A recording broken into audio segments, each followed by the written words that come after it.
네, 정봉주 품격시대 첫 번째 이슈 들어가겠습니다. 5월 9일 정권교체의 역사가 이루어졌습니다. 얼마 지나지 않은 것 같은데 벌써 한 달이 되었습니다. 문재인 정부의 한 달은 파격과 소통, 개혁이라는 단어로 표현할 수 있을 것 같은데요. 분야별로 꼼꼼하게 따져보도록 하겠습니다. 전문가 세 분 모시고 말씀 나눠보도록 하겠습니다. 김대현 주간조선 기자 자리하셨습니다. 안녕하세요.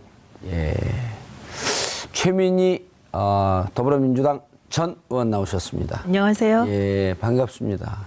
자주 나오시네요. 네, 더 자주 불러주세요. 알겠습니다. 이 자리를 물려드릴까요? 아, 그건 노땡큐입니다. 예, you are welcome. 자, 손수호 변호사님 자리하셨습니다. 네, 안녕하세요. 예, 한 달 지났어요? 네, 그렇습니다. 김 의원님? 네. 김 의원님? 김 기자님? 네. 김 기자님은 보면 저는 두려워요. 아, 왜 그러시죠? 운동권 출신이 조선일보에 들어갔다. 정체를 알 수 없습니다. 저는 운동을 또 좋아합니다. 예. 평상시에 짐에 가서 운동도 하고 합니다. 그걸 개그라고 던져요? 한 달 어떻게 보셨어요? 네, 지난 5월 9일 날 대통령 선거를 치렀고 문재인 대통령이 탄생을 했습니다. 예. 이제 한 달이 지났는데요. 그 점수를 매기는 항목이 있길래 제가 한번 고민해 봤는데 어허. 한 99점 정도 주면 어떨까 싶어요. 이야. 이게 좀 과하다고 보시는 분들도 계실 것 같은데 예. 이제 준비된 후보였다라고 하는 컨셉이었지만 사실 완벽하진 않았다는 측면에서 그러나 국민들의 호평을 받고 있다는 이 점을 감안하면 이런 정도 평가 받아도 되지 않을까 싶습니다. 99점이면 완벽한데요? 아니, 완벽하지 않았다의 방점을 찍고 말씀드린 겁니다. 네. 아니 보통 9단은 있어도 10단은 없거든요. 그렇습니다. 단수로 따지면. 그 9단은 90%인데 그걸 뛰어넘었어요. 네. 아, 부가세 별도. 문재인 대통령을 보면 아무것도 지적하지 않는. 지적하나요? 뭐 저 별로 안 해요. 잘하는데 뭐 굳이. 그럼요. 예. 숫자로 본 한 달. 저는 만점입니다. 아니요, 뭐 좀 분석을 해달라는 거예요. 그냥 만점입니다. 그러고 표정 관리하고 있지 말고. 일단 저는 만점 드립니다. 왜냐하면 예. 어허. 그 말씀하셨듯이 99점 뭐 거의 만점에 가까운 거고요. 그리고 이전 정권과 늘 비교해야 돼요.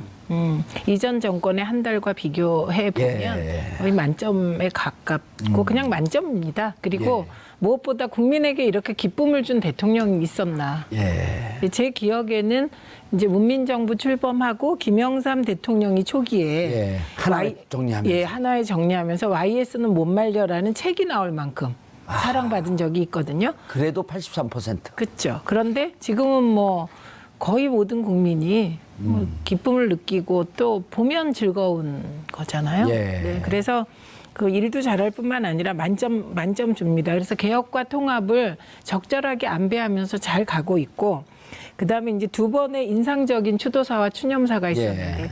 5.18 추도사의 경우는 이제 나는 정체성이 분명한 사람이다. 민주주의와 통일을 지향하는 예. 사람이다. 이걸 얘기했다면 6월 6일 날 현충일 날 추념사는요. 예. 애국의 개념을 명확하게 상식적으로 재정립한 추념사였습니다. 그러니까 괴테가 그랬어요. 자기 직업에 충실한 게 애국이다.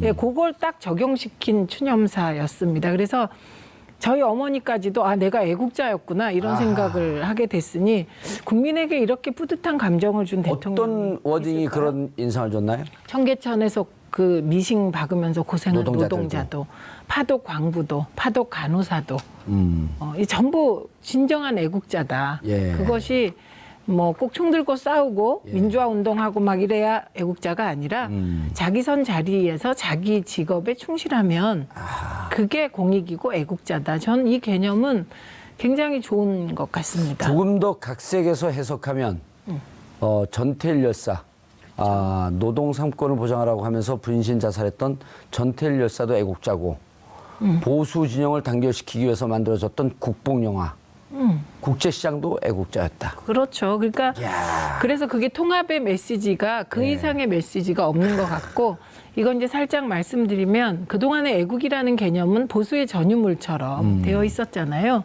그런데 이게 진보 보수의 문제가 아니다. 애국은. 예, 그걸 분명히 했다는 점에서 높은 점수 드리고요. 예. 그다음에 이제 인사청문회가 있었잖아요. 예, 그래서 그건 좀 이따가 얘기하면 안 될까요?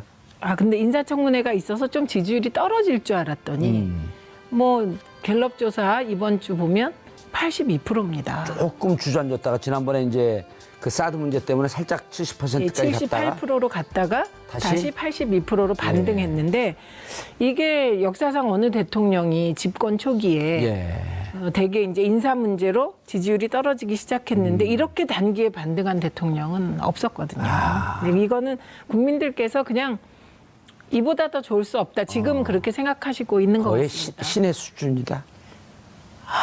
그럴까요? 신의 한 수였었다. 손 변호사님, 네. 한 달 지지율이 나왔어요? 네네. 예. 그렇습니다. 대통령들이 이제 예. 취임한 다음에 처음 이제 직무수행 평가를 하잖아요. 예. 각 대통령마다 역대. 이제 그 직선제로 개헌된 후에 노태우 전 대통령부터 조사한 그 자료를 비교해 보니까 문재인 대통령이 가장 높습니다. 예. 84%. 이야. 예, 가장 높죠. 그리고 직전에 박근혜 전 대통령이 44%, 약 절반밖에 안 되고요. 예. 그 이전에 이명박, 노무현, 김대중, 김영삼 대통령 같은 경우에도 문재인 대통령보다는 좀 낮은 수치를 보이고 있습니다. 물론 한 가지 우려되는 게 있는데요.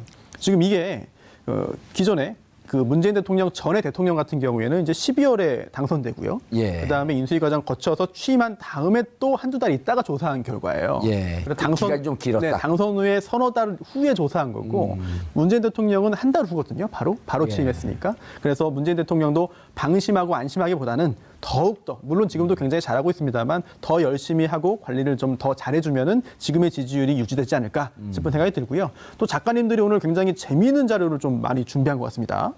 맛배기로 제목만 말씀을 드리면 숫자 82는 지지율이고요. 예. 내려갈게요. 하나씩. 예. 19. 한 달 동안 문재인 대통령이 전화로 외교를 한 각국의 정상 등과 전화 통화한 횟수가 19회. 예. 그다음에 5. 대통령이 취임사 포함해서 연설한 횟수가 5회입니다. 예. 그리고 4. 수석 보좌관 회의. 예전에 지난 정권에는 수석 비서관 회의였죠. 예. 근데 이번에 수석 보좌관으로 바꿔서 약간의 개념이 달라졌는데 그 회의 주재한 게 4회. 그리고 마지막으로 3. 대통령이 직접 국민과 언론 앞에 서서 인선한 결과를 발표한 게 3회다. 예. 이렇게 재미있는 그런 그 숫자로 문재인 정부의 한 달을 작가님들이 정리했습니다. 근데 그거 센스 있게 순서를 바꾸시네요. 그죠? 아니 근데 특별히 재미없는데 왜 재밌다 그래요? 그러니까요. 그냥 숫자 읽어요. 재밌지 않나요? 아니, 숫자가 무슨 연결한 게 이 수치를 다 합하면 18이 나온다든지 이러면 재밌지만 아무것도 없잖아요. 이거. 아니 그게 재밌습니까? 세대 차이가 약간 있는 거 아닙니까? 아니 예를 들어 박근혜 대통령이 청와대를 나와서 삼성동 자택으로 가는데 그 차량 번호 4개를 합하니까 18이 나왔더라. 이런 거 재밌잖아요. 재미없어요? 40대에서 재미는 못 느끼는 것 같습니다. 저는 뭐 재밌습니다. 재밌었잖아요. 손소 변호사님. 그런데 네. 이런 평가는 어떻게 보세요? 대통령이 바뀌니까 미세먼지도 없어졌다. 뭐 어떻게 된 일인가요? 단순히 기분이 좋아서 그런 걸지 모르겠습니다. 예. 아니면은 좀 더 한번 확대 해석을 해보자면 중국에서 예. 좀 신경을 쓴 게 아닐까. 저는 또 다른 들어요. 분석. 예, 또 다른 분석. 뭐냐면 사람이 호흡을 할 때 예. 그리고 자동차에도 마음이 있어서 배기가스량이 줄었다. 기분이 좋아서. 기분이 좋으니까 스트레스를 안 받으니까. 그러니까. 저희 어머니께서 산을 바라보더니 진짜로 지금 저희 어머니께서 28년생이니까 이제 90이거든요. 네, 90인데 하루에 저병으로 4km 왔다 갔다 합니다. 수영을. 저보다 조금 더 건강하세요. 근데 산을 그 불암산 수락산 불났던데 네. 불났다 그러면 그 다음날 아침에 이렇게 보시더니 야 어떻게 40년 전에 보이던 그 산이 보이니 그 정도로 공감을 해가졌다는 거예요. 그래서 제가 농담으로 그런 게 아니고 SNS상에 돌잖아요. 대통령이 바뀌니까 미세먼지도 사라졌다. 그럴 정도로 국민들은 지금 행복감을 느끼고 있다. 기분이 좋은 거죠. 예. 돈 안 들이고 복지국가로 이민 온 것 같다. 그런 어쨌든 그 일반 국민들의 마음이 그런 거 아니에요? 네. 평가라고 하는 게. 돈 안 드는 복지라는 말이 유행하고 있습니다. 이게 두 가지 의미예요. 예. 하나는 화면을 보고 대통령이 나오면 얼굴 패권 때문에 기분이 좋아져서 그게 돈 안 드는 복지다 이런 예. 거고요. 다른 하나는 어쨌든 기분이 다들 좋으니까 뭐 병원비도 안 들고 약값도 덜 든다. 예. 그래서 생활비를 줄였다 이렇게 됩니다. 문벼성한 여기까지 하고. 예. 의원님 잠깐 속보 하나 전하라고 예. 할까요? 아시겠지만 노태강 문체부 인사가 지금 발표가 됐는데 네.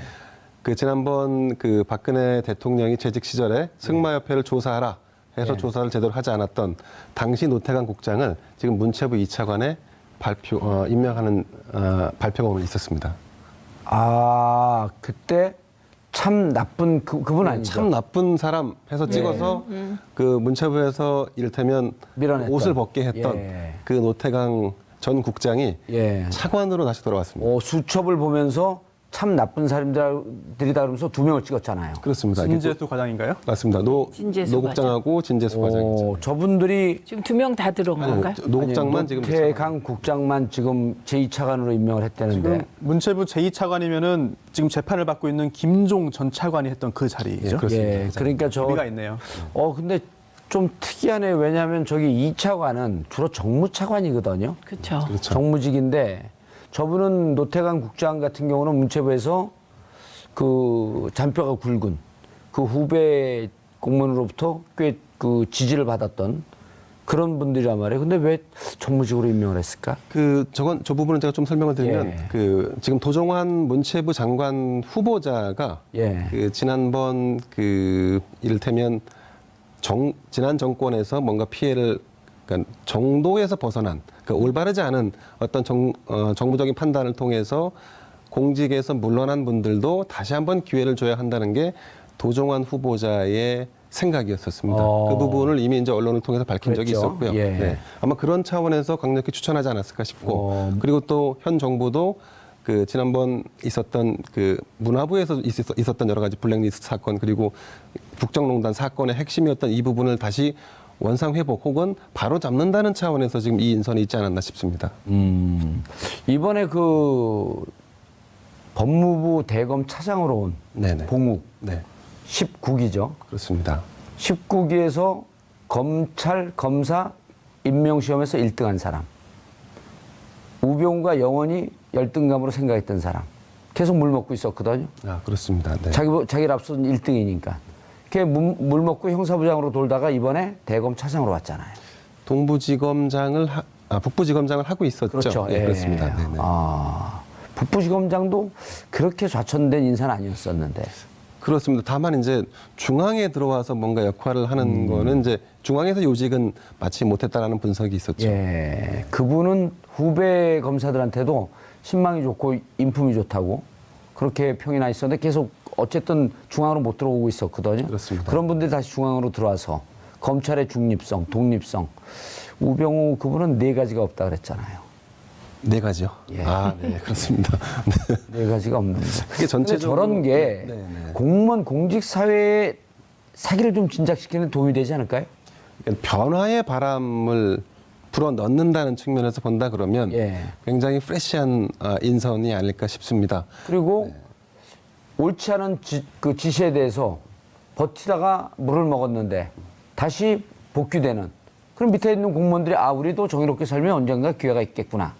이런 메시지를 주지 않을까요? 네, 당연합니다. 아무래도 좀 전에 말씀드렸던 대로 이번 지금 대강. 대선이 조기에 이루어진 이유는 국정농단이 있었기 때문이고 국정농단의 핵심 부서가 또 문화부였고 또 검찰이었지 않습니까? 그런 부분들을 바로잡는 차원에서의 인선 굉장히 의미가 있을 것 같고 의미가 다만 있네요. 근데 이제 이 피해를 본 사람들만이 능력을 가지고 있는 건 아니기 때문에 예. 어떤 인선도 이제 과거를 바로잡는 인선도 중요하지만 그 안에서 능력이 있을 때 빛을 발하지 못한 사람들도 또 찾아내서 인선하는 것도 같이 병합했으면 하는 아주 바람이 그 와중에도 가시는 하나 꼭 넣는. 근데요, 그 노태강 국장은요.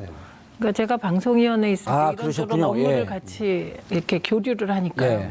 굉장히 합리적이고 유능한 분입니다. 예, 그래서 이분은 단지 불이익을 봐서 제자리로 돌아오는 차원이 아니라 문화부 능력 있는 내에서 인사. 능력도 있고 문화부 내에서 신망도 있기 때문에 그 가시를 제가 뽑아드릴게요.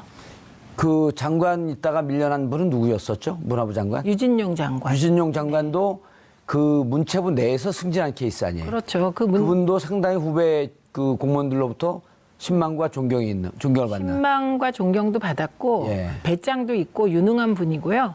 제가 이제 당시 시민사회 하면서 문화부하고 일을 좀 할 일이 있어서 예. 뵀는데 문화적 소양도 깊고 굉장히 젠틀하고 매력적인 분입니다. 진짜 문화부 장관에 딱 맞는 분이에요. 예. 블랙리스트 갖고 그때 또 물먹은 사람들 5명인가 6명 있는데 그분들도 다시 원대 복귀하는 이런 좀 좋은 인사가 있었으면 좋겠다는 생각이 예, 드네요. 그렇게 될 것 같은데요. 네. 오늘 그러니까. 지금 그 블랙리스트 관련돼서 이제 김기춘 전 그 실장과 예. 또 조윤선 전 장관 재판이 오늘 벌어집니다. 예, 오늘 이런 말을 했어요. 김기춘 그 전 비서실장이 언제 심장이 멎을 줄 모른다. 보석해줘라. 지난 4년 동안 국민의 심장이 멎은지 잘 몰랐나 그리고 보죠. 또 이제 법정에 나올 때 또 환자복을 입고 나왔죠. 예. 네, 물론 뭐 얼마나 건강이 나쁜지는 뭐 본인만 알겠습니다만. 전문 용어로 코스프레라고 그러죠. 네. 뭐 실제로 건강이 나쁠 수 있으니까. 예. 네, 그렇긴 한데 오늘 증인으로 이제 정호성 비서관이 나오기로 했거든요. 정호성 전 비서관이 나오기로 했는데 출석을 했는지 제가 좀 확인을 못했습니다만 오늘 증인으로 출석했다면은 집중적으로 물어보려고 했던 것이 특검이 물어보려고 했던 것이 바로 그 노태강 이제 차관이 되겠네요. 예. 네, 관련된 부분입니다. 아하. 네, 실제로 최순실 씨가 이제 박근혜 전 대통령에게 어떤 요청을 하는데 그러면서 이거를 정호성 전 비서관에게도 직접적으로 지시를 합니다. 요청을 해서 승마 관련돼서 좀 조사를 해달라 해서 정호성 전 비서관이 이제 그 요청을 해가지고 또 지시를 하죠, 내부에서. 그래서 감사를 하는데 입맛에 맞지 않는 결과가 나오니까 여기서 또 노발대발 해가지고 또 이제 자리에서 물러난 게 또 노태강 국장이 그랬잖아요. 이거 승마협회를 조사해봤더니 양쪽 다 문제가 있는 것 같습니다. 왜냐하면 승마협회나 이 운동단체들이라고 하는 게 그때 우리 김연아 그 선수 봤을 때 그때 자주 나왔던 기사가 뭐냐면 빙상협회를 들여다보면 파벌 때문에 이 실력을 제대로 발휘하지 못한다. 이런 얘기가 많이 나왔었거든요. 그리고 그 김현수 선수인가요? 그 러시아로 귀화한 안현수 선수. 네. 언제 또 승이 바뀌었네. 그분도 여기에 파벌 싸움에 아주 그냥 그 진절넘어리가 나서 난 귀화하겠다. 그럴 정도로 그 운동단체는 파벌 싸움이 심하거든요. 그렇습니다. 그래서 박원호 씨도 문제가 있다라고 하는 내용이 보고서에 담겼는데 노태강 국장의 보고서에. 네, 이걸 보고 나서 최순실이 이제 분노하고 결국은 또다시 정호성 전 비서관을 시켜가지고 어떻게 된 영문인지를 또 조사하게 시키거든요. 그 근거가 나왔나요, 그거는? 이제 그게 특검 측의 이제 그 스토리고요. 판단. 네, 그거를 이제 확인받고 확정되는 것이 이제 재판 과정이니까. 예. 그리고 또 그렇게 특검 측의 주장이 사실임을 보여주는 그런 증거로 오늘 정호성 전 비서관에 대한 어떤 증인신문을 하려고 하는데 그래서 출석해서 증언하는지 제가 아직 그 재판 과정은 확인 못하고. 아까 그 속보 자막으로는 정호성 전 비서관 출석했다는 자막은 안 뜨더라고요. 아, 그래요? 예. 아니고 출석을 블랙리스트 재판에 출석을 하신 것 같긴 합니다. 증인은. 글쎄요, 오늘 죄송합니다. 기자 근데 앞에서. 저는 지금도 궁금한 예. 게요. 안봉근, 이재만 이 두 분은 왜 아무 소식이 우리가 없어요? 여기서 그분들 소환해서 구속수사하라고 네. 100번도 더 얘기를 했어요. 그렇게 힘이 없어서 어떡할까요? 그러니까 우리 방송을 아무도 안 보거든요. 큰일 났어요. 예. 그 기자들이 사실은 안 찾고 있는 건 아니고요. 아마도 그 많이 찾고 있는 것 같은데, 근데 이재만, 안봉근 두 분은 어디에 기거하는지 잘 알 수. 근데 그거만 좀 한번 확인해 보시죠. 이재만, 안봉근 그 전 비서관들 이분들이 헌재에 특히 그 이재만으로 기억하고 있는데 헌재 출석해서 박근혜 대통령 헌재 그 탄핵 심판 때 증언을 좀 해줘라 그랬더니 나 관여시키지 마라라고 했다는 언론 보도가 나왔는데. 박근혜 대통령에게 전 대통령에게 유리하게 하기 위해서 나오지 않은 건지 아니면 본인이 관여돼서 자신의 죄를 묻는 것이 두려워서 안 나오는지 그 어느 게 진실입니까? 일단 헌법재판소에 증인으로 나가라 마라 하는 문제는 예. 본인의 유무죄와는 별개의 문제죠. 아시겠지만 대통령에 대한 탄핵 문제에 있어서 그 사안을 사실 확인을 하는 차원 혹은 예. 뭐 혐의를 입증한 아니면 뭐 혐의를 확인하는 차원으로 해서 증인이 출석하는 것이지 그 두 분이 검찰에 가는 건 아니기 때문에 아니, 그러니까 아마도 그것도 이제 헌재에 나오면 네네. 그것이 빌미가 되었고 특검에서 부를 것이 두려웠다라고 하는 얘기였거든요. 근데 제가 판단할 때는 거기 나가지 않은 것은 전적으로 대통령과 관련된 대통령을 질문에 답하는 자리이기 때문에 아마도 그거는 대통령에게 해가 되지 않게 하기 위한 선택이었을 가능성이 높아 보입니다. 그럼 그 뒤에 나왔던 네네. 본인들을 관여시키지 말라고 했던 것은 오보에 가까운 얘기인가요? 그분들이 그런 얘기를 했는지 잘 모르겠습니다. 근데 저희가 이제 파악하기로는 예. 기자들이 사실은 상당히 많이 그 추적을 해왔는데 그 추적에 대한 성과가 없었던 걸로 볼 때는 아마 당사자들이 직접적인 코멘트를 하지는 않았을 것 같습니다. 그럼 제가 또 그 국민 수배를 걸면 금방 잡힐 텐데. 예, 그거 뭐. 근데 수배를 걸 이유가 없어요, 지금. 네. 왜냐면 어디서 출석 요구를 한 게 아니기 때문에. 그렇습니다. 윤석열 중앙지검장이 혹시 출석 요구를 할 수 있을 거라고 봅니다. 거기는 우리 방송을 보겠죠. 바쁘셔서 요즘 보기 힘드시지 않을까요? 내가 방송을 무시하는 분을 왜 자꾸 패널로 아니 근데 보니까 예. 조곤조곤 말을 잘하시고 잘해요. 아주 유능해요. 조선일보 기자로서의 의무도 다 하시네요. 예, 그리고 학생 때는 또 학생 운동도 열심히 했어요. 그러니까 머리가 좋아요. 예, 그리고 조선일보를 들어가셨어요. 감사합니다. 인물도 되고 예. 최민희 의원님, 진행에 욕심이 있으신 것 같아요. 없어요. 자, 손 변호사님. 네. 아까 이제 우리가 그 문체부 인사 때문에 살짝 그 옆으로 갔는데 어쨌든 저런 것이 비정상을 정상화시키는 과정이란 말이에요. 네. 문재인 대통령 한 달 동안 소통, 파격, 뭐 이런 등등의 얘기를 하고 있지만 결국은 비정상을 정상화시키는 다시 원자리로 갖다 놓는 이런 작업 아니에요? 원래 대통령은 저랬어야 되는 거 아닙니까? 그렇습니다. 9년 동안 우리가 저런 모습을 못 보다 보니까 아니, 노무현 대통령 때는 저렇게 봤던 거 아니에요? 네. 잘 기억을 더듬어 보면. 가물가물합니다, 사실은. 시간이 오래 지나서. 그런데 또 정신 차리고 기억을 되짚어 보면은 정말 그랬던 것 같아요. 저렇게 하셨어요. 네, 그런데 그러니까요. 이제 그때는 왜 이렇게 가볍게 행동하냐? 맞습니다. 이게 노무현 전 대통령이 너무 일찍 대통령이 된 게 아닌가 싶은 생각이 들기도 합니다. 지금은 저렇게 전 국민적인 그런 찬사를 받고 호감을 얻는 행위가 예. 행동들이 똑같이 약 10년 전에 했을 때는 집중포화를 받았거든요. 예. 특히나 이제 언론에서도 특히나 이제 유력한 그런 그 중앙지 같은 경우에도 굉장히 공격을 많이 했습니다. 더군다나 모 석간 신문으로 기억하는데요. 그 신문에서는 이런 칼럼이 나왔는데요. 노무현 전 대통령이 너무 이렇게 행동을 가볍게 하기 때문에 누구나 대통령이 될 수 있다는 착각을 하게 만든다라고 하는 표현까지 있었거든요.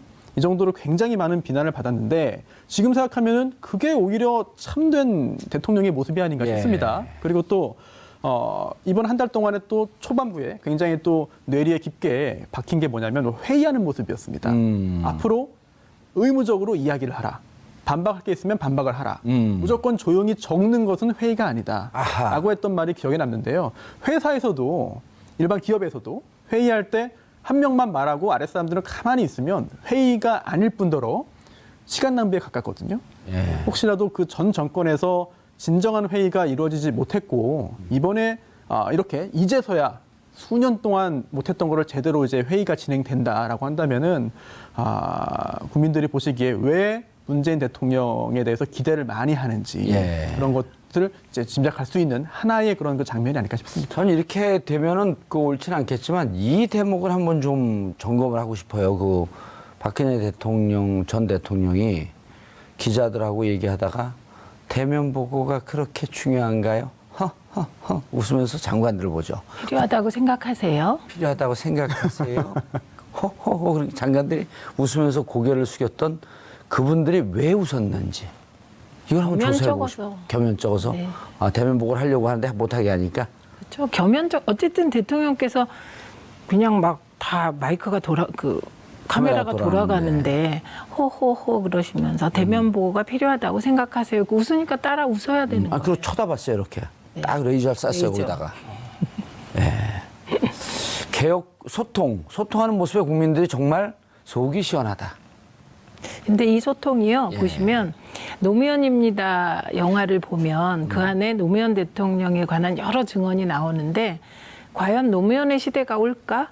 그렇죠. 이런 질문을 마지막. 하잖아요. 그런데 그때 노무현의 시대가 온다. 근데 노무현의 시대가 왔을 때 노무현은 없을 것 자리에 같다. 없을 것이다. 그래도 뭐냐 오면 되지 이런 얘기가 나오는데 지금 문재인 대통령이 하시고 계신 건 노무현 대통령이 했던 것을 그냥 쫓아가는 게 아니고요. 거기서 한 걸음 더 다 나갔습니다. 그러니까 우리가 놓치기 쉬운 장면들을 이렇게 보면 그 기억나실지 모르는데 노무현 대통령께서 청와대 들어가시다가 그 경호원을 제치고 할머니인가 누구를 이렇게 잡은 적이 있어요. 그래갖고 막 난리가 났었어요. 그때 우리나라가. 근데 지금 그 문재인 대통령은 그런 일이 비일비재하시거든요. 그러니까 난리가 안 나요. 네, 그리고 난리가 안 나요. 그러니까 허용되는 거예요. 그러니까 세월이 많이 바뀐 거죠. 많이 바뀌었고 그 사이 정말 깨어있는 시민들이 많아지셨고요. 그리고 깨어있는 시민들이 또 조직되어서 그런 아름다운 것을 아름답다고 얘기하는 거예요. 예. 예를 들면 제도권의 신문과 방송이 아름답지 못하다고 얘기할 수 없는 분위기가 된 것이죠. 그러니까 예. 참여 정치나 통합 정치, 소통 정치가 자리 잡을 터전이 마련된 상태에서 대통령이 된 거죠. 예. 전화 외교 19차례. 네네. 내용은 뭐 이렇게 다 노출되진 않았지만 주로 지금 한반도가 국제 외교에서 실종됐었잖아요. 몇 개월 동안. 네, 그렇습니다. 그걸 지금 바로 잡으려고 하는 노력이라고 봐야 되나요? 어떻게 봐야 되나요? 예, 우선 그렇습니다. 직접 만날 수 있으면 좋겠지만 이제 시작이죠. 본격적으로 이제 문재인 대통령이 외교 무대에 이번 달 말부터 등장을 하게 됩니다. 이번 달 말에 미국에 가서 한미 정상회담을 하게 되고 그다음에 7월 초에 그 독일에서 열리는 G20에 참석을 하시게 됩니다. 이제 그런 일정 전에 지금 이제 남북 관계 문제, 북핵 문제, 그리고 한반도를 주변으로 한 여러 가지 뭐 사드 문제도 있겠지만 안팎의 문제를 조율하는 차원에서 이 전화 외교 19차례가 있었던 것 같고요. 사실은 이거 외에도 그 특사도 있었고요. 또 각국에서 그 우리한테 일반인에게는 공개되지 않았지만 대통령에게 전달된 여러 가지 서한들이 있었습니다. 또 서한도 주고받았고 이게 전체적으로 한 600회 가까이 되는 걸로 지금 나오는데요. 근데 그 정도로 이제 20건씩이네요. 그렇게 되면. 그렇죠. 아무래도 이제 집권하고 나서 처음에 이제 그런 축전도 서로 주고받을 수 있고 한 거기 때문에 그런 뭐 서한들이 실질적으로 외교 관련한 내용들도 있었을 것이고. 물론 충분히 있을 가능성이 있죠. 예, 그리고 특사들이 직접 그러니까 해외를 오가면서 우리가 여기서 대통령의 그 뭐죠 친서를 줬고 돌아올 때도 친서를 받아 돌아왔으니까 거의 뭐 문서로 진행된 정상회담이었었던 거죠. 이를테면 그렇게 볼 수 있겠죠. 근데 이제 이 30일 동안 진행된 숫자가 전화 외교 뭐 19차례 뭐 이렇게 쭉 나옵니다만 저는 좀 이런 부분 좀 말씀드리고 싶은데 이제 30일 동안 국민적인 지지를 받은 이유를 여론조사 기관에 조사를 했더니 소통과 파격 인사를 그 두 가지를 대표적인 이유로 뽑았는데 근데 이제 과거 정부와 다르다는 것을 지금까지 30일 동안 보여줬다라고 한다면 이제는 뭔가 성과로 이어질 수 있는 정책들의 시동을 걸어야 할 타이밍이 아닌가. 다만 이제 정부도 약간 아쉬운 부분이 있을 겁니다. 인사청문회에서 뭔가 조각을 빨리 해주면 거기에 조금 더 빨리 시동을 걸 텐데 지금 이게 계속해서 지체되고 있기 때문에 지연되고 있기 때문에 제대로 못 가고 있는데 이를테면 이제 지금 대표적인 케이스를 뽑으라 그러면 통신비 인하랄까 이런 부분들 사실 국민들이 굉장히 간절히 바라고 있고 아주 체감하기 쉬운 정책인데 그런 부분들이 조금 더 빨리 와닿아줬으면 하는 거에 대한 기대치가 좀 많은 것 같습니다. 그 얘기를 제 앞에서 하시니까 제가 아주 몸둘 바를 모르겠습니다. 아니, 그 얘기는 조금 이따가 하시고요. 이제 우리가 상식적 국민들 눈높이에서 볼 필요가 있어요. 뭐냐면 전임 정권에서 이 만들어 놓은 문제들, 적폐 이런 게 너무 많기 때문에 후임 대통령은 정말 고통스럽고 잘해도 박수를 받기가 좀 어려울 것이다 라고 하는 게 관측이 지배적이었단 말이에요. 또 하나 인수위가 없는 취임이기 때문에 처음서부터 난관에 부딪힐 것이다. 이 두 가지가 행보가 쉽지 않을 것이다라고 관측을 했는데 보기 좋게 뛰어넘었단 말이에요. 오히려 좀 반대인 것 같습니다. 반대가 됐어요. 많이 싸질렀으니까 치우면서 평가가 좋아진다. 표현이 아니, 품격 시대처럼 좀 해주시죠. 내가 뭘 싸질렀다는 목적어가 없잖아요. 상상됩니다. 뭐로? 상상됩니다. 네. 그래요? 어머 이분이 그 자리를 노리시는 것 같아요. 그럴 리가요. 아니 변호사 자격 박탈입니다. 일단 인수위가 없는 그런 그 정권이기 때문에 예. 여러 뭐 문제가 걱정들이 있을 있었죠. 것이다. 예. 그리고 또 실제로 지금도 아주 뭐 문제가 없는 것은 아닙니다. 뭐 인사 검증 같은 경우도 뭐 제대로 정권을 그 당선된 다음에 이제 그 인사 파일을 가지고 검증하지 못했다는 점은 좀 부작용이 나올 수도 있는 상황인데요. 예. 하지만 그렇다 하더라도 오히려 당선 후에 당선인 신분으로 상당 기간을 보내면서 또 정권이 교체되는 상황이니까 전 정권과의 어떤 갈등이나 이것저것 티격태격하는 모습이 있었다면은 더 실망하는 모습이 드러날 수 있었을 텐데 그러지 않았다는 점은 오히려 좋은 쪽으로 작용한 것 같고요. 예. 그리고 또 적폐 특히나 이제 그 인적인 부분이든 아니면은 전 정권에서 했던 사업적인 부분이든 아니면 정책이나 이런 여러 가지 분위기라는 부분에 있어서도 지금까지만 보자면은 지난 정권보다 잘한다. 지난 정권과 다르다. 지난 정권보다 굉장히 희망적이다. 지난 정권을 뒷받침했던 여러 사람들에 비해서 정말 더 훌륭하다. 프로페셔널. 그렇습니다. 지난 정권의 핵심적인 그런 인사들은 지금 현재 재판을 받고 있습니다. 예. 대부분 구속되어 있습니다. 이런 점에서 대비되는 모습이 오히려 초반의 국정 지지율의 그 높은 국정 지지율과 그로 인한 국정 운영 동력을 유지시키는 데는 좋은 요소로 작용하는 것 같습니다. 예. 나경원 의원이 이런 표현을 했어요. 아마추어 정권이었는데 강력하게 업그레이드된 프로페셔널이 돼서 돌아왔다. 네, 지금 그렇습니다. 그리고 지금 뭐 저는 인사 문제 가지고 자꾸 그 흠집내, 제가 보기에는요, 예. 흠집내기입니다. 예, 지난 정권 인사청문회나 지난 정권 청문회랑 비교해 보면요, 정말 이건 흠집 없는 청문회였습니다. 그럼요. 예, 그리고 김희수 내정자 같은 경우는 그 말씀하시는 거 보면 감동적이기까지 하던데요. 어떤 대목이요? 그러니까 뭐 이렇게 이런 거요. 내가 5.18 때 군 법무관으로서 뭐 이러이러한 게 내 평생 짐을 지고 살았다는 거잖아요. 예. 그거를 진솔하게 사과를 하잖아요.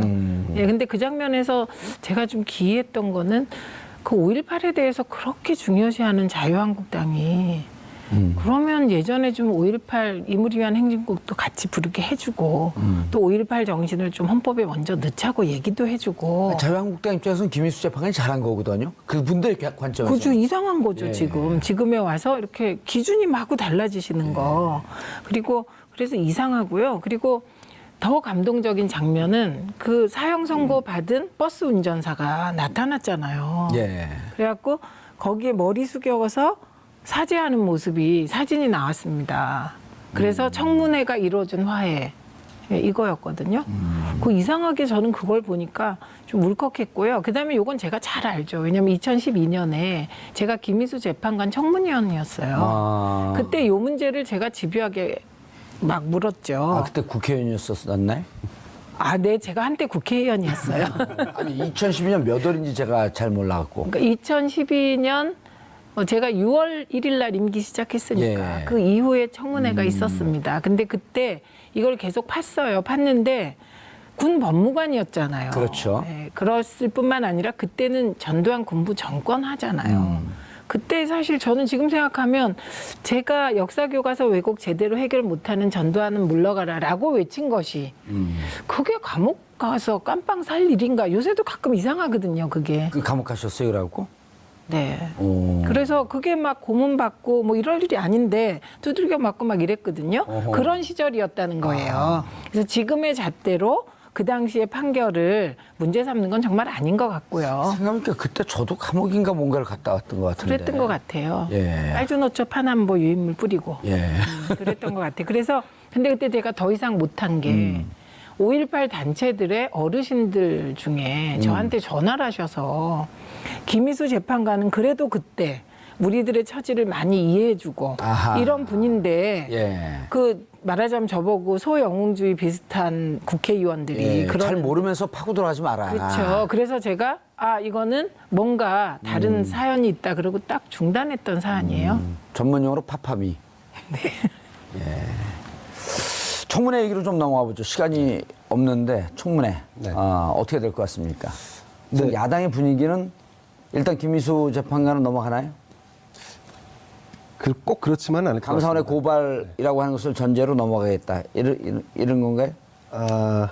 꼭 그렇지만은 않은데요. 일단만 볼까요? 그 김상조 공정거래위원장 같은 경우는 국민의당 키를 쥐고 있는 국민의당이 조건부를 내걸었습니다. 이 조건부만 여당이 받아들이면 통과시키겠다는 거죠. 근데 이 조건은 좀 까다롭습니다. 예를 들면 그 부인에 대한 채용 의혹을 감사를 받게 하거나 아니면 고발을 하겠다라는 부분에 대해 동의하라는 건데. 이분이 그거였었군요. 네, 그렇습니다. 이렇게 동의하기 어려운 부분이 좀 있는 것 같고 그럼에도 불구하고 통과 가능성은 매우 높은 상황입니다. 예. 그 김희수 헌법재판소장 후보자의 경우에는 국회 인준 절차가 필수기 때문에 표결을 해야 돼요. 표결을 해야 되는 상황이기 때문에 야당에서 저렇게 강하게 반발한다고 하면 이게 좀 시간이 좀 소요될 수 있을 것 같습니다. 예. 그리고 김동연 경제부총리 같은 경우는 이미 이제 적격. 적격으로 이제 이미 통과가 됐고 마지막 남은 게 이제 강경화 외교부 장관 후보자인데 예, 저기 도표가 나오네요. 네, 도표가 예. 나오죠. 예.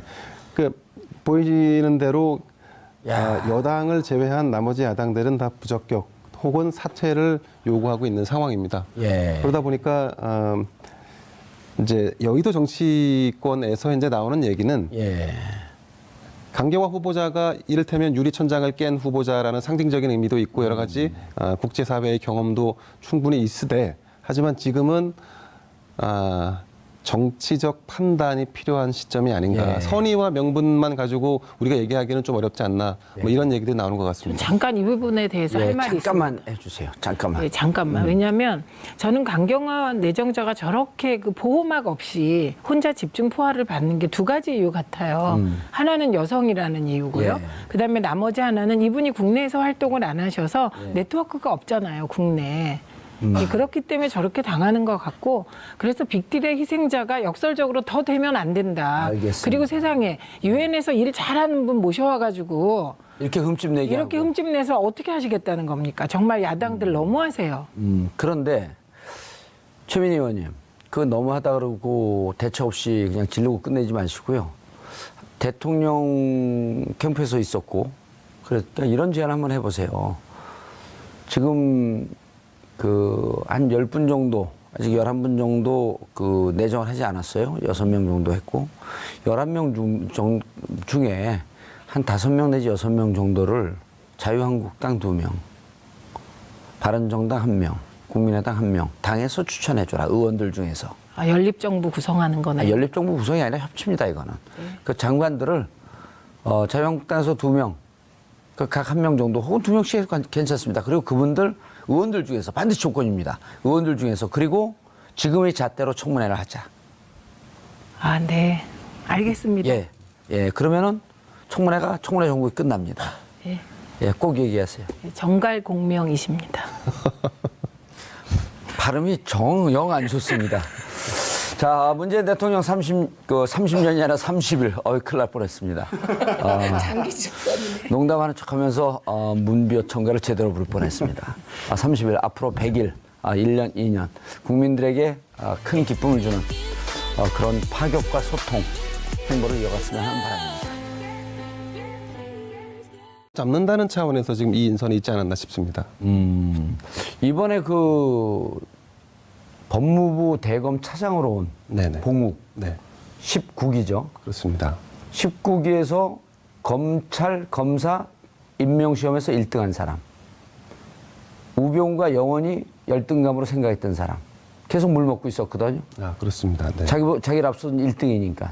걔 물 먹고 형사부장으로 돌다가 이번에 대검 차장으로 왔잖아요.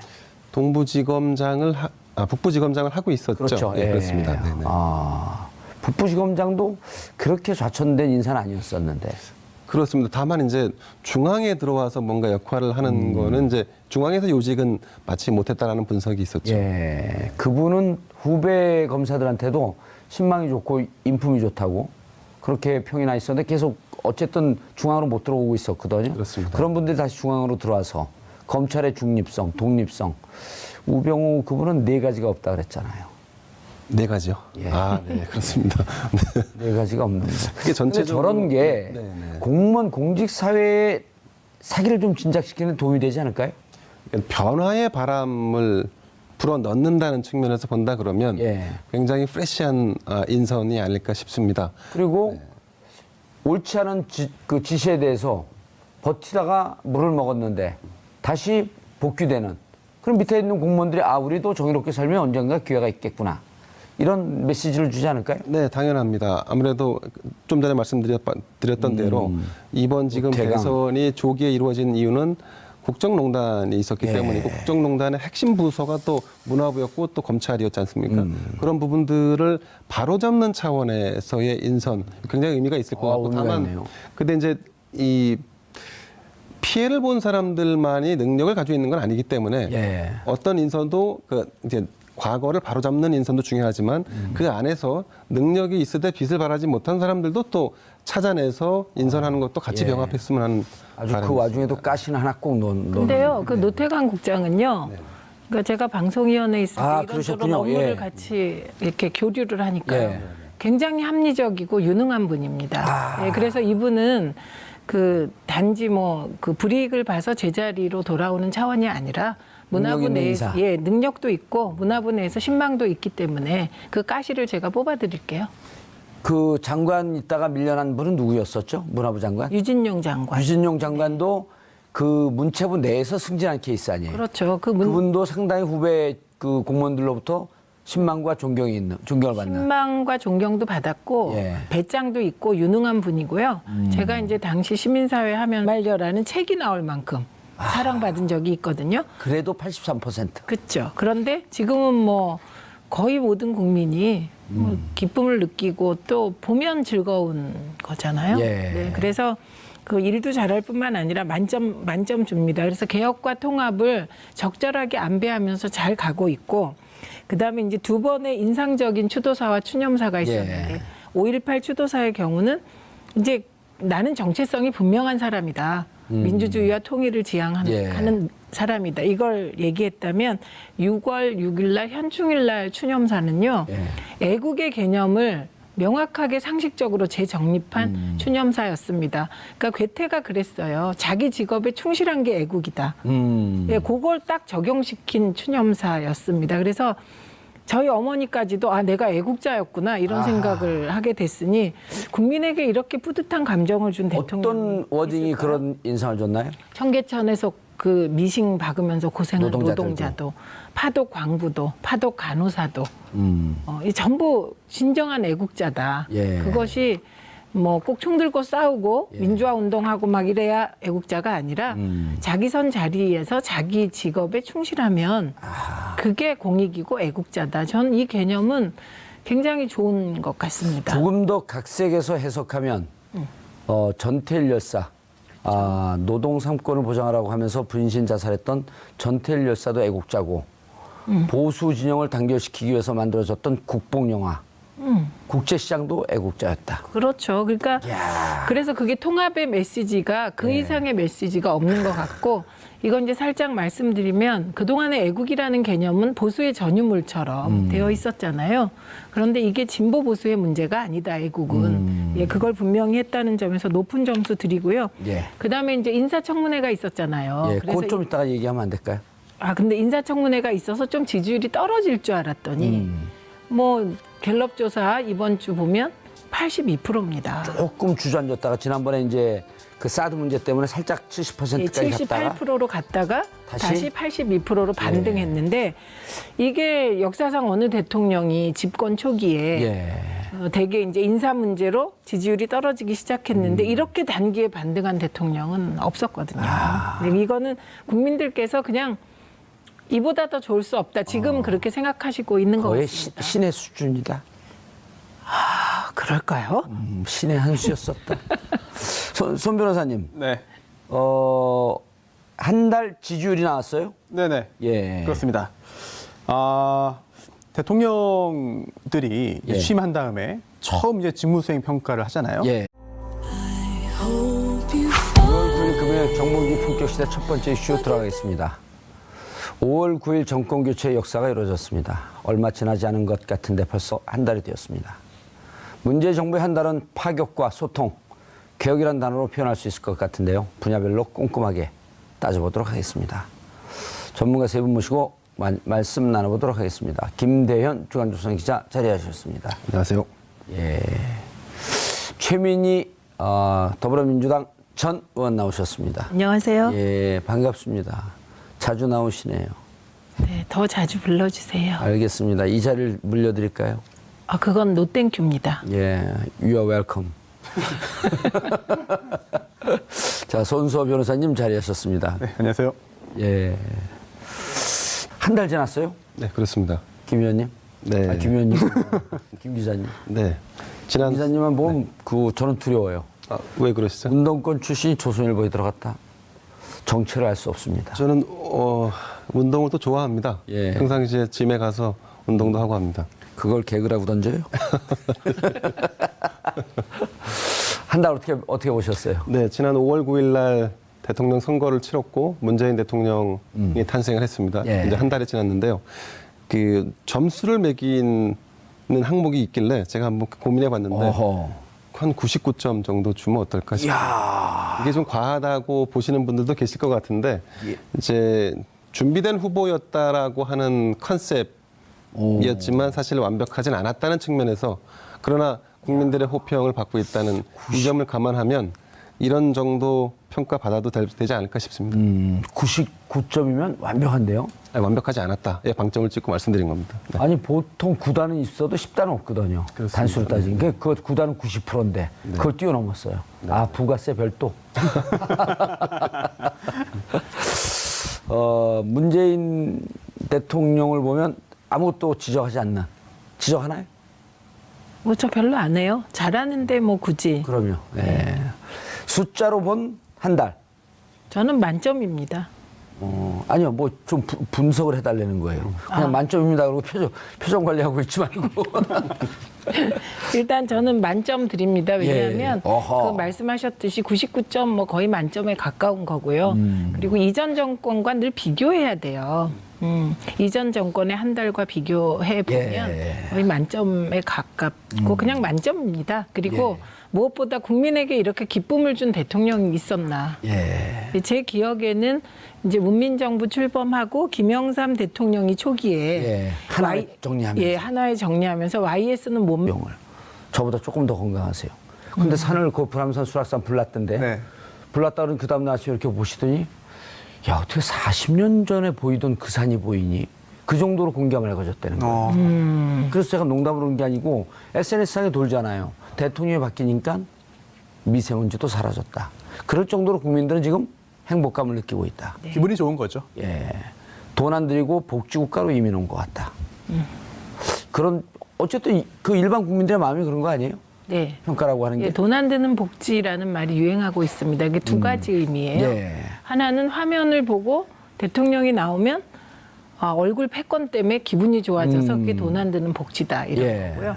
다른 하나는 어쨌든 기분이 다들 좋으니까 뭐 병원비도 안 들고 약값도 덜 든다. 예. 그래서 생활비를 줄였다 이렇게 됩니다. 문비어 청한 여기까지 하고. 예. 의원님 잠깐 속보 하나 전하라고 예. 할까요? 아시겠지만 노태강 문체부 인사가 지금 발표가 됐는데 예. 그 지난번 그 박근혜 대통령이 재직 시절에 승마협회를 조사하라 해서 예. 조사를 제대로 하지 않았던 당시 노태강 국장을 지금 문체부 2차관에 임명하는 발표가 오늘 있었습니다.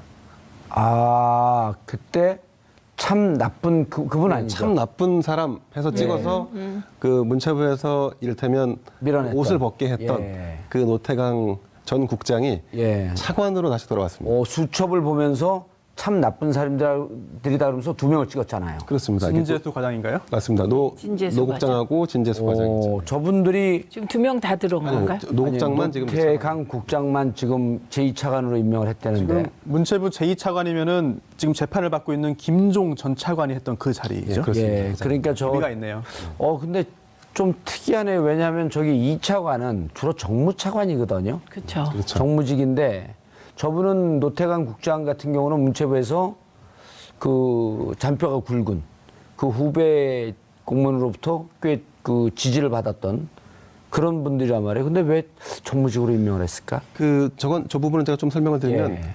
지금 도종환 문체부 장관 후보자가 예. 지난번 이를테면 지난 정권에서 뭔가 피해를 그러니까 정도에서 벗어난 올바르지 않은 어떤 정부적인 판단을 통해서 공직에서 물러난 분들도 다시 한번 기회를 줘야 한다는 게 도종환 후보자의 생각이었었습니다. 그 부분을 이미 이제 언론을 통해서 밝힌 적이 그랬죠. 있었고요. 예. 네. 아마 그런 차원에서 강력히 추천하지 않았을까 싶고, 그리고 또 현 정부도 그 지난번 있었던 그 문화부에서 있었던 여러 가지 블랙리스트 사건, 그리고 국정농단 사건의 핵심이었던 이 부분을 다시 원상 회복 혹은 바로 대통령마다 역대 이제 그 직선제로 개헌된 후에 노태우 전 대통령부터 조사한 그 자료를 비교해 보니까 문재인 대통령이 가장 높습니다. 예. 84%. 이야. 예, 가장 높죠. 그리고 직전에 박근혜 전 대통령이 44%, 약 절반밖에 안 되고요. 예. 그 이전에 이명박, 노무현, 김대중, 김영삼 대통령 같은 경우에도